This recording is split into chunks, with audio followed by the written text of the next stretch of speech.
Bienvenue sur le podcast Coalescence, le podcast qui donne la parole aux entrepreneurs d'aujourd'hui, ceux qui font coexister humanité et rentabilité pour créer le monde de demain. Je suis Laure Barbaza, fondatrice de la Fabic. On se retrouve tous les 15 jours pour donner la parole aux entrepreneurs qui font coexister humanité et rentabilité. La coalescence, c'est le phénomène physique de deux gouttes d'eau qui se rejoignent pour former une goutte plus grosse et plus puissante. Bonjour à tous.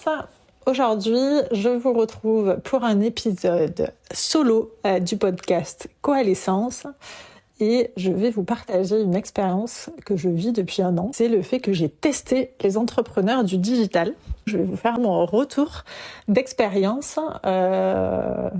Donc pour la petite histoire, je suis Laure Barbaza, la fondatrice de la Fabic, une école de cuisine pour passionnés à Montpellier. Ça fait déjà 8 ans que j'ai créé cette école.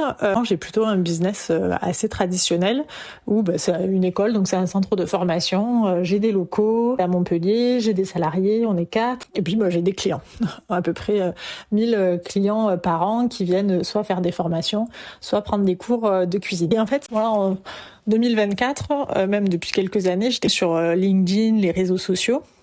Et je me rendais bien compte qu'il y avait une vague du digital avec tous ces entrepreneurs du digital qui utilisaient en fait les réseaux sociaux pour mieux vendre. On parle des influenceurs, mais aussi de tout ce qui est infopreneur. C'est ça, ce nouveaux entrepreneurs qui utilisent les réseaux sociaux pour mieux vendre.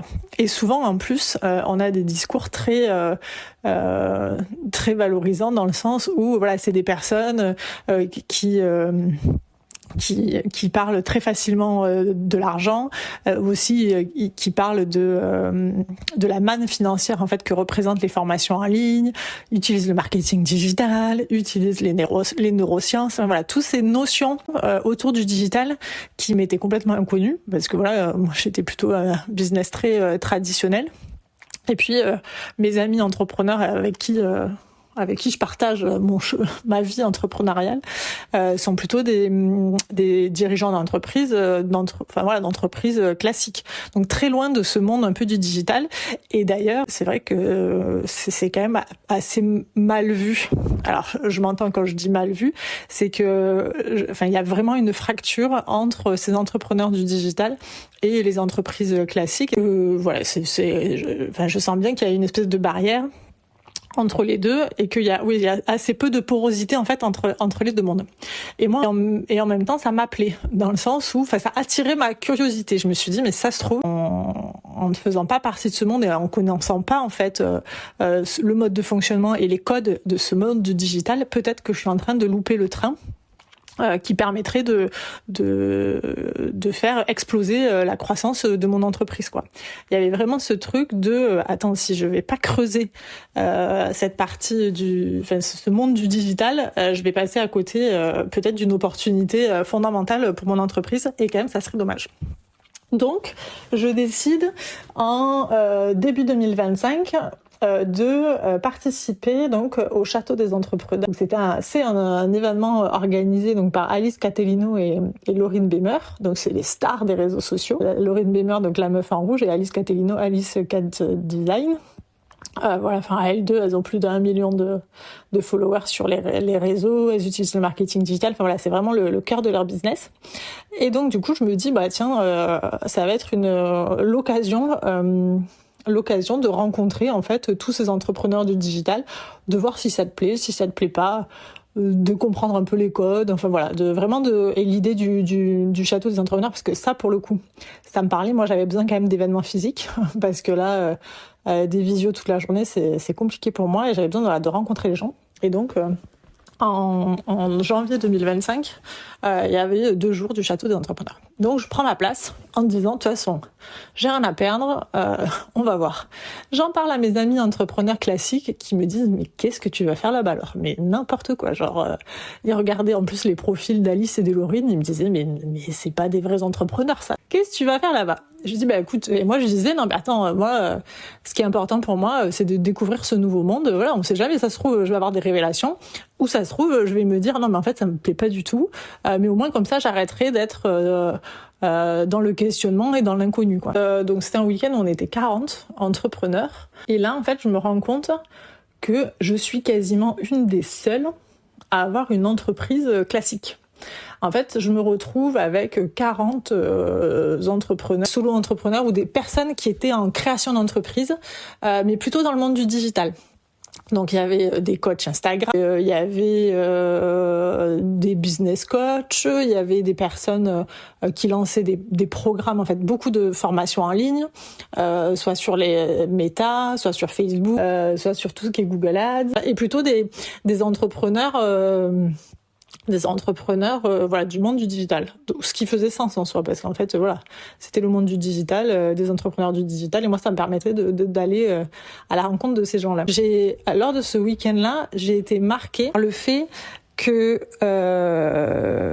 il y avait un vrai décalage entre eux et moi. Alors je savais pas, en fait à l'époque, savoir si c'était si je le mettais sur l'âge, si je le mettais plutôt sur l'expérience du fait que j'avais quand même une entreprise moi qui tournait avec des salariés, et donc du coup c'est vrai que leurs préoccupations sur comment faire les premiers euros de chiffre d'affaires, comment se lancer, je savais pas sur si c'était ça qui créait le décalage entre eux et moi, ou si c'était vraiment une autre manière en fait d'envisager l'entrepreneuriat, parce que c'est vrai que ces personnes-là voyaient les réseaux sociaux comme un levier, comme dire un levier pour leur entreprise, comme si en fait le fait d'être plus visible leur permettait de générer plus de chiffres. Alors ce qui en soi a du sens, et c'est clairement le discours des entrepreneurs du digital, de dire que en fait d'utiliser les réseaux sociaux pour augmenter la visibilité, et parce que vous générez de la visibilité, vous allez faire après tout un processus de conversion pour que ces gens qui vous voient deviennent des clients. Et donc tout l'enjeu c'était d'alimenter ces réseaux sociaux, comment faire pour avoir des posts viraux. Il y avait aussi tout un coaching sur le storytelling, comment raconter son histoire pour donner envie, pour aussi l'importance de créer une communauté, comment écrire des posts sur LinkedIn, réseaux sociaux. Donc c'était très tourné autour de la visibilité et comment on fait pour augmenter cette visibilité.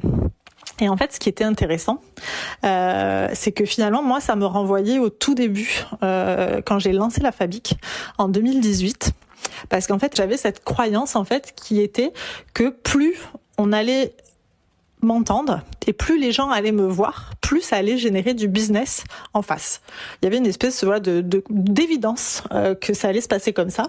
Et du coup, en 2018, j'ai bénéficié d'un assez gros coup de projecteur sur la Fabic. J'ai fait un reportage sur France 3, j'ai fait la une d'un magazine du Métropolitain là, à Montpellier, donc il y avait mon visage la une du magazine. Il y a eu des articles sur le Midi Libre, enfin, voilà, sur plein de... J'ai vraiment eu beaucoup d'articles dans les journaux, et j'ai eu des reportages télé. Et en fait, je me suis rendu compte que pendant 6 mois, j'avais quand même mis beaucoup d'énergie à faire de la communication, sauf que en face, donc mon ego était très nourri. Pour ça, c'était génial, parce que je me disais ça y est, mes parents étaient ravis parce que forcément, on parlait de moi. Donc du coup, ma mère avait des appels de ses copines en disant j'ai vu ta fille. Voilà. Donc pour l'ego, c'était top. Par contre, moi, au bout de 6 mois, j'ai vu qu'il y avait 0 de chiffre d'affaires qui rentrait lié à ça.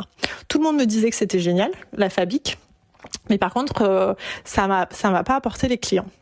Et ça, c'était en 2018. Et donc, suite à ça, je m'étais dit, mais en fait, ça n'a pas de sens, quoi. Oui, ça me fait du bien, moralement, mais en fait, ça apporte pas du chiffre d'affaires. Et moi, ce dont j'ai besoin, c'est vraiment du chiffre, quoi, pour vivre, parce qu'en fait, c'est ça le nerf de la guerre.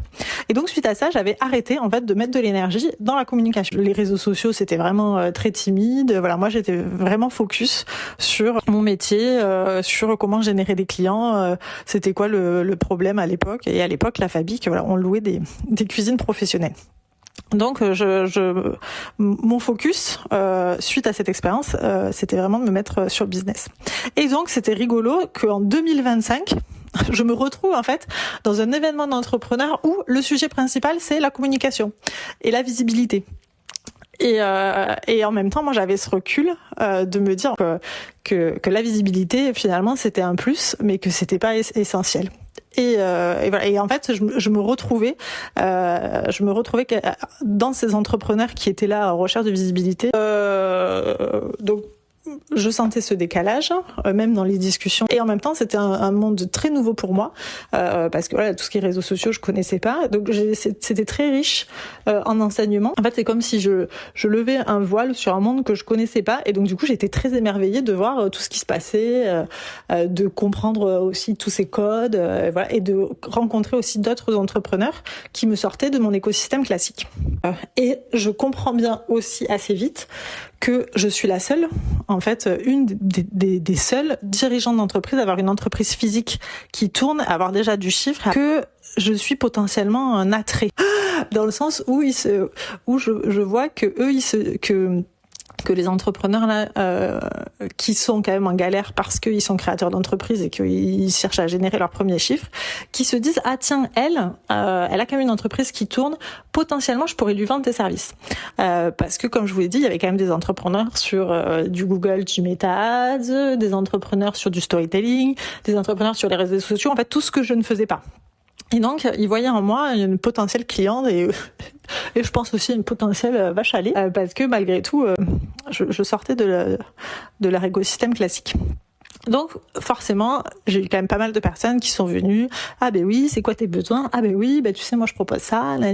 Enfin, je me suis rendu compte qu'on n'utilisait absolument pas tout ce qui est Meta Ads et Google Ads, et que ça pouvait être un vrai levier de croissance pour nous, pour notre école de cuisine. Donc je décide de faire appel à un prestataire et d'enclencher cette partie-là pour développer mon business. Et là, donc forcément, je demande des devis à droite à gauche. Et un devis plutôt de professionnels classiques.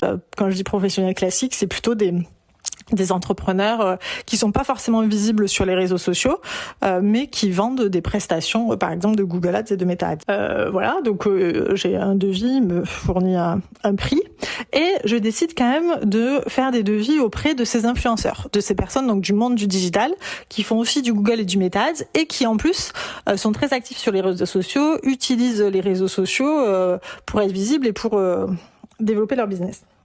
Et là, en fait, je suis assez étonnée parce que je me rends compte que le devis pour les mêmes prestations entre l'entrepreneur traditionnel et l'entrepreneur du digital, on est entre x3 et x4 de différence au niveau du prix. Je me rends compte aussi que l'entrepreneur du digital a un discours, mais qui m'envoie des paillettes dans les yeux, quoi. Franchement, c'est à chaque fois je me dis ah ouais, quand même ils savent exactement toucher là où ça fait mal, identifier les bonnes problématiques. Et c'est vrai, à chaque fois que j'ai quitté les rendez-vous avec ces entrepreneurs du digital, je me suis dit ah ouais, ils ont vraiment bien cerné mon besoin, ils ont vraiment su me parler, quoi. Et en même temps, en face, j'avais ce truc de mais pourquoi le prix est x3, x4 par rapport à un entrepreneur classique. Voilà, après je me suis dit bon bah c'est peut-être le prix de la qualité, c'est peut-être le prix de leur valeur. Finalement, je fais appel à un entrepreneur classique parce que, mine de rien, je reste un entrepreneur issu du milieu traditionnel, on va dire, où 1 euro c'est 1 euro, et là j'avais un peu l'impression avec ces entrepreneurs digitales qu'on m'envoyait un peu du rêve, et que ce rêve et ces paillettes, je les payais avec 3 fois 4 quoi, par rapport à un entrepreneur classique, mais que ça avait pas forcément d'impact concret. Donc bon, je reste sur mon entrepreneur classique et je me dis bon ben on verra ce que ça donne, un secteur nouveau aussi pour moi, je sais pas ce que ça donne, donc je limite les investissements. OK, donc là je fais le taf avec lui et bon, tout se passe bien. Enfin voilà, j'ai les résultats attendus, donc je me dis bon ben finalement c'était un bon investissement et je suis contente de pas avoir payé x3 ou x4 à notre prestataire. Il n'empêche que à 2 ou à 3 reprises, je me fais avoir, entre guillemets. Je dis ça sur le ton de la blague, mais je me suis laissée tenter par des entrepreneurs du digital qui me vendaient monts et merveilles. Je me disais, allez, parce que notamment dans leur discours, c'était non mais attends, si t'es ambitieuse, d'ailleurs ça vous avez dû le voir sur les réseaux, oui, programme pour les femmes ambitieuses, faut se donner les moyens de ses ambitions, voilà, très tourné autour des discours à Tony Robbins, voilà. Et à un moment donné, j'ai accepté sur 2 prestations de faire appel à ces entrepreneurs. Et je me suis rendu compte que en fait, il y avait clairement un vrai décalage parce que c'est donc les 2 prestations à laquelle j'avais fait appel. J'ai payé bien plus cher qu'une prestation classique. Sur le moment, j'étais OK.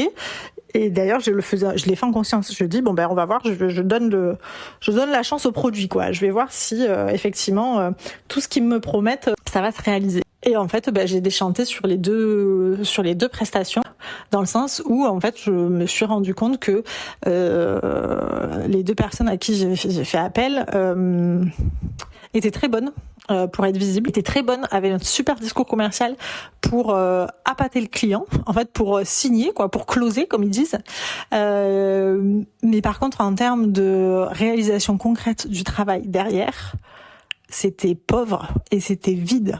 Et c'était pas du tout qualitatif. Et donc là, j'avoue, j'ai déchanté parce que d'une, j'ai l'impression un peu que je me suis fait arnaquer. Et de deux, parce qu'en fait, là, ça m'a sauté au visage. J'ai compris que en fait, les entrepreneurs du digital et les entrepreneurs dits classiques, il y avait un vrai fossé entre ces deux entrepreneurs, dans le sens où en fait, je pense qu'on ne voit absolument pas le business de la même façon. Quand je me suis rendu compte que j'avais surpayé un service juste parce que à un moment donné ils avaient réussi à me parler et en fait je m'étais fait avoir par toutes les promesses qu'ils me racontaient.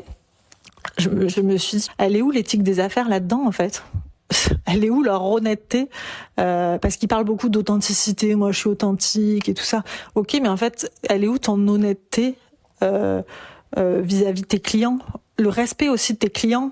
À quel moment tu arrives à te regarder dans la glace et à quel moment tu crois vraiment que ce que tu vends vaut le prix que tu annonces, en fait? Et c'est là où je me dis, mais ouais, c'est ça, le respect des clients. Où est-ce qu'il est, en fait? Ok, tu promets des choses, mais va jusqu'au bout, en fait. Concrétise-les. Si tu vas pas jusqu'au bout, si ça reste du vent, ça peut être de la malhonnêteté, en fait, et de l'irrespect de tes clients. Donc forcément, tu vas pas tenir longtemps dans le business. Forcément, ton business, à un moment donné, il va décliner. Parce que je pense aussi que ces entrepreneurs du digital ça peut marcher pour eux pendant un temps. Ça peut faire illusion pendant un temps. Beaucoup plus que dans un entrepreneur classique, parce que lui, il a des clients, il a un lieu physique, il a des salariés. En fait, s'il est mauvais, ça se voit tout de suite. Il peut pas rester présent sur le marché. Par contre, l'entrepreneur du digital, il y a une espèce de laps de temps où il peut faire illusion, où il peut avoir des clients, où il peut générer du chiffre. Voilà, mais à un moment donné, en fait, ça va forcément se savoir, ça va faire tache d'huile et son entreprise va péricliter. Et c'est la loi classique du marché. Et tant mieux, j'ai envie de dire. C'est vrai que les entrepreneurs digitales ont quand même une mauvaise presse dans le secteur traditionnel. Moi, j'entendais beaucoup de mes amis entrepreneurs qui disaient, mais qu'est-ce que tu vas faire là-bas? Franchement, tu vas voir. C'est beaucoup de gens qui parlent d'eux-mêmes, ils te vendent du rêve, il se passe rien. Eh ben, en fait, je me suis rendu compte que c'était pas complètement faux et que, alors certes, il y en avait, dans ce milieu du digital, il y avait des personnes très bonnes. Moi, j'ai fait appel à Alice Catellino, Alice Cat Designer, qui elle a été vraiment super. C'est-à-dire, elle utilise les réseaux sociaux en business et elle fait des formations où elle accompagne les gens à utiliser les réseaux sociaux pour faire du business. Ça fait sens parce qu'en fait, elle vend ce qu'elle a mis en pratique pour elle. Par contre, les autres business qui utilisent les réseaux sociaux pour vendre leur business plutôt classique, c'est clairement pas, en fait, la prochaine fois, si je dois choisir un professionnel, enfin un prestataire, je vais me dire, ok, je vais me renseigner sur Google, voir s'il a un site internet.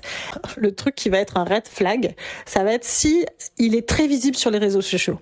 Si à un moment donné, il passe beaucoup de temps sur les réseaux sociaux, plus de temps à se rendre visible sur les réseaux sociaux qu'à faire son business, qu'à réaliser en fait ses prestations, là c'est un red flag direct. C'est-à-dire que là je vais pas le prendre, je vais passer mon chemin. Il y a une autre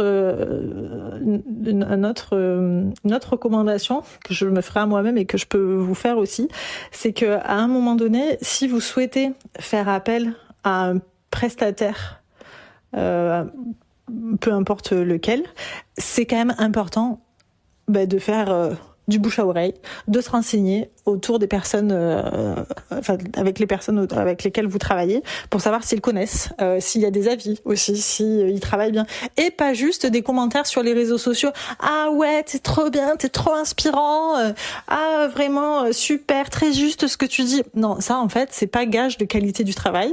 Je vous le dis parce que moi je me suis fait avoir là-dessus. Non, ce qui est gage de qualité du travail, c'est des avis Google, c'est des avis Trustpilot, des avis vérifiés. Ouais, super, la prestation était top, personne compétente, professionnelle, à l'écoute. Voilà, ça c'est des vraies recommandations. Alors que t'es trop inspirant, c'est pas des recommandations. Et aussi, un troisième enseignement que j'ai eu cette expérience, c'est qu'en fait, la communication, ça fait pas tout. Alors oui, passer du temps, de l'énergie pour communiquer, se rendre visible, c'est chouette, mais d'abord, mettez un focus sur votre produit. Est-ce que votre produit ou votre service répond à un vrai besoin? Et est-ce qu'il y a des clients qui sont prêts à payer le prix que vous proposez pour que vous résolviez leurs problèmes?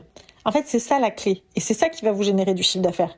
C'est pas la communication. Et là, je trouve que c'est ça aussi qui est pas très honnête dans le discours des entrepreneurs du digital. C'est qu'ils font croire à des créateurs d'entreprises que la clé, c'est la communication. Et certains, d'ailleurs, se laissent tenter par ça. Et bien, j'ai même vu des créateurs d'entreprises qui, pour acheter la dernière formation en ligne d'une influenceur ou d'un influenceur ou d'une influenceuse, ont vendu leur voiture ou ont fait des crédits. En fait, je ne comprends pas comment des entrepreneurs digitales peuvent cautionner ça. Enfin, et peuvent rentrer dans ce système de vente-là. Donc, vraiment, mon conseil, c'est focus produit, service, focus client et ensuite communication et pas l'inverse. Du coup, j'espère que cet épisode vous a plu, que vous ferez aussi attention au choix des prestataires la prochaine fois et n'hésitez pas à me partager vos expériences en commentaire. Merci d'avoir écouté cet épisode de podcast. Si ça t'a plu, abonne-toi. On se retrouve dans 15 jours et en attendant